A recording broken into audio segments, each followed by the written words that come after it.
यहाँ पर हमारे पास व्युत्क्रमानुपाती वितरण से संबंधित एक प्रश्न है, जो प्रश्नावली 7.2 का तीसरा प्रश्न है, जो कुछ इस प्रकार है।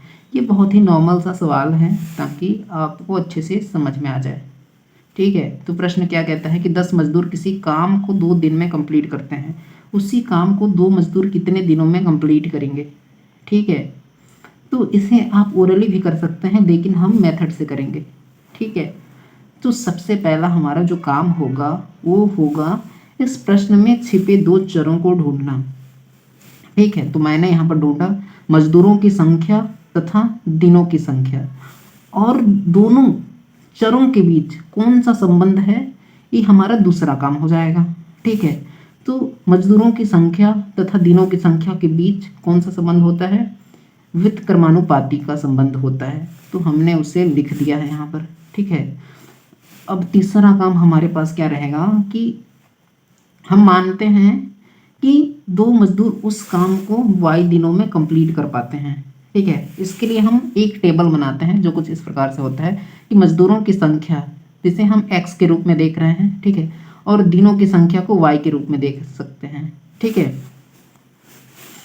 तो क्या है मजदूरों की संख्या, पहली स्थिति में क्या है, मजदूरों की संख्या 10 है, तो कितने दिनों में काम को कंप्लीट कर पा रहे हैं, 2 दिनों में, दिनों की संख्या। ठीक है, 2 है। और दूसरी स्थिति में हम जब देखते हैं तो हमें क्या प्राप्त होता है कि उसी काम को 2 मजदूर, यानी कि मजदूरों की संख्या 2 रहती है, तब दिनों की संख्या क्या रहेगी, तो हमने यहाँ पर मान रखा है y। जरूरी नहीं है कि y हो, ठीक है, a b c d कुछ भी हो सकता है, आपको ज्ञात है चीज़ें। ठीक है, तो व्युत्क्रमानुपाती विचरण से हम जानते हैं कि चीज़ें किस प्रकार से संबंधित रहती हैं। ठीक है, x1 y1 is equal to x2 y2। ठीक है, तो यहाँ से आप x1 y1 x2 y2 ज्ञात कर सकते हैं। x1 का मान कितना है, जब आगे हम सॉल्व करेंगे, x1 का मान 10 है, मल्टीप्लाई रहता है ना, आपको भी पता है। ठीक है, और y1 क्या है, 2 है। ठीक है, और x2 क्या है, x2 ये वाला है ना। ठीक है, तो 2 है उसका वैल्यू, और y2 का मान कितना होगा, y होगा। जब हम इसे और आगे सॉल्व करेंगे तो हमें क्या प्राप्त होगा, 20 आ जाएगा। ठीक है, 2y आ जाएगा।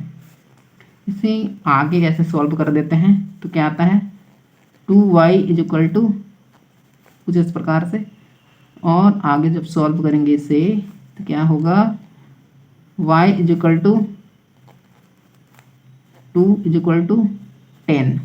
अतः हम कह सकते हैं यहाँ पर कि y इज इक्वल टू 10। अतः जो दिनों की संख्या होगी वो क्या होगी, 10 होगी। ठीक है,